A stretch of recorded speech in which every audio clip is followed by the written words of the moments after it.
আসসালামু আলাইকুম। সংবাদে আপনাদের সবাইকে স্বাগতম জানাচ্ছি আমি মিম। শুরুতেই সংবাদ শিরোনাম। হাদি হত্যা, আসামিদের পালাতে সহায়তাকারী ভারতীয় 2 নাগরিক মেঘালয়ে গ্রেপ্তার। দেশে ফিরে প্রথমবারের মতো গুলশান কার্যালয়ে তারেক রহমান মনোনয়ন ফর্ম সংগ্রহ। ঢাকা 17 আসনে করবেন নির্বাচন। পদত্যাগ তাজনুভা জাবিনের, এনসিপিকে কঠিন মূল্য চুকাতে হবে বললেন সামান্তা শারমিন। জরুরি সংবাদ সম্মেলন ডেকেছে 8 দল। সবশেষ জানাবো ফান্ডের টাকা ফেরত দেওয়া নিয়ে তাসনিম জারার বক্তব্য। শুনছিলেন সংবাদ শিরোনাম, এবার বিস্তারিত। হাদি হত্যা, আসামিদের পালাতে সহায়তাকারী ভারতীয় 2 নাগরিক মেঘালয়ে গ্রেফতার। ইনকেলাব মঞ্চের মুখপাত্র শহীদ শরীফ ওসমান হাদি হত্যা মামলার প্রধান আসামি ফয়সাল করিম মাসুদ ও তার সহযোগী আলমগীর শেখ ভারতে পালিয়েছেন বলে জানিয়েছে ঢাকা মহানগর পুলিশ ডিএমপি। তাদের পালাতে সহায়তা করেছেন ভারতের 2 নাগরিক। ওই 2 ভারতীয় নাগরিককে গ্রেফতার করেছে মেঘালয় পুলিশ। গ্রেফতার 2 ভারতীয়ের নাম পূর্তি ও স্বামী। রবিবার ডিএমপির মিডিয়া সেন্টারে আয়োজিত এক সংবাদ সম্মেলনে একথা জানান অতিরিক্ত কমিশনার এস.এন. নজরুল ইসলাম। সংবাদ সম্মেলনে নজরুল ইসলাম বলেন, হাদির হত্যাকাণ্ডটি পূর্ব পরিকল্পিত। ঘটনার পর ফয়সাল ও আলমগীর ঢাকা থেকে সিএনজি চালিত অটোরিকশায় আমিন বাজারে যান। সেখান থেকে গাড়িতে করে কালামপুরে যান। কালামপুর থেকে আরেকটি গাড়িতে করে ময়মনসিংহ সীমান্তে যান। সেখানে ফয়সাল ও আলমগীরকে নেন ফিলিপ পাল ও সঞ্জয়। তারা সীমান্তে অবৈধভাবে মানুষ পারাপার করেন। পরে ফিলিপ দুজনকে ভারতের মেঘালয় রাজ্যে নিয়ে যান। ফয়সাল ও আলমগীরকে ভারতের তুরা নামক স্থানে নিয়ে যান ফিলিপ। সেখানে ভারতীয় নাগরিক পূর্তির কাছে তিনি দুজনকে পৌঁছে দেন। পরে স্বামী নামের এক ব্যক্তির গাড়িতে করে সেখান থেকে পালিয়ে যান তারা। তিনি আরও বলেন, হাদি হত্যার ঘটনায় এখন পর্যন্ত 11 জনকে গ্রেফতার করা হয়েছে। তাদের মধ্যে 6 জন আদালতে 164 ধারায় স্বীকারোক্তিমূলক জবানবন্দি দিয়েছেন। এছাড়া 4 জন সাক্ষীও আদালতে স্বীকারোক্তি দিয়েছেন। হাদি হত্যা মামলাটির তদন্ত একেবারে শেষ পর্যায়ে রয়েছে বলে সংবাদ সম্মেলনে জানায় ডিএমপি।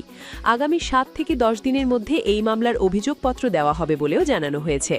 সংবাদ সম্মেলনে মহানগর গোয়েন্দা পুলিশের অতিরিক্ত কমিশনার শফিকুল ইসলাম সাংবাদিকদের বলেন, এই হত্যাকাণ্ডের নেপথ্যের অনেককেই শনাক্ত করা হয়েছে।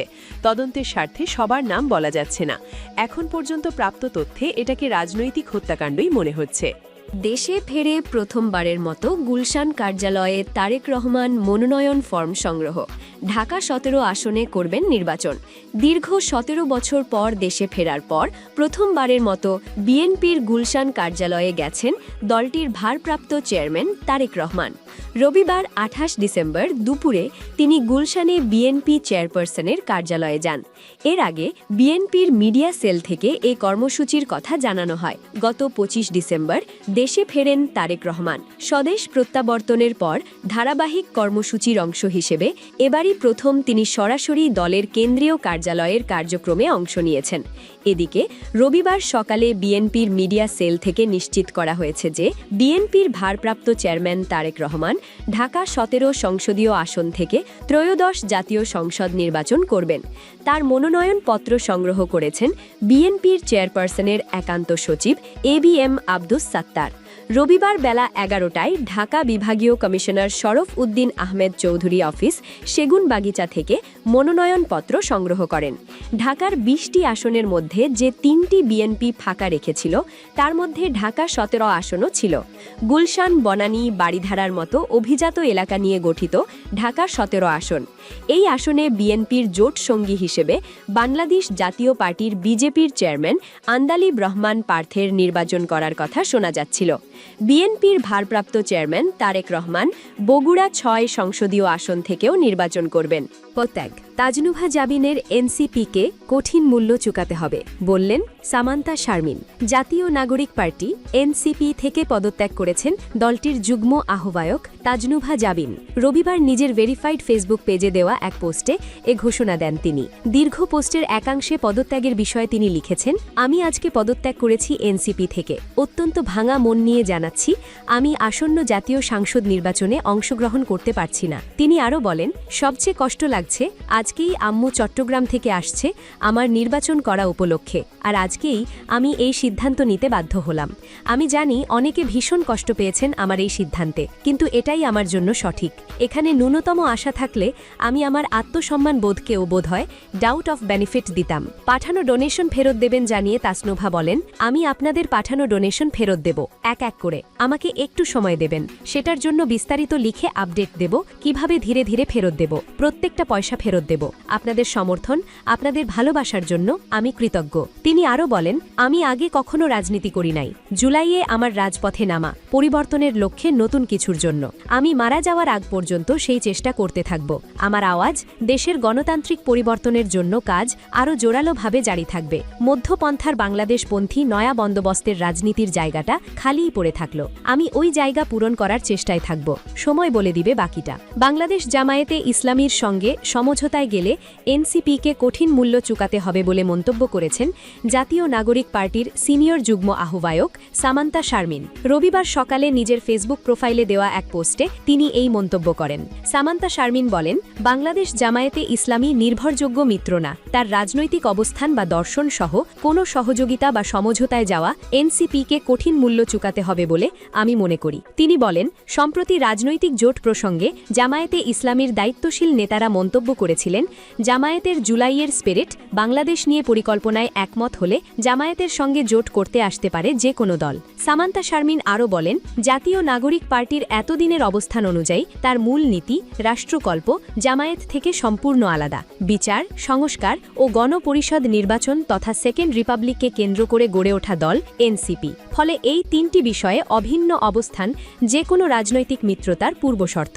এনসিপি এর সিনিয়র যুগ্ম আহ্বায়ক বলেন, আমার বর্তমান অবস্থান পার্টির গত ১.৫ বছরের অবস্থানের সাথে সামঞ্জস্যপূর্ণ।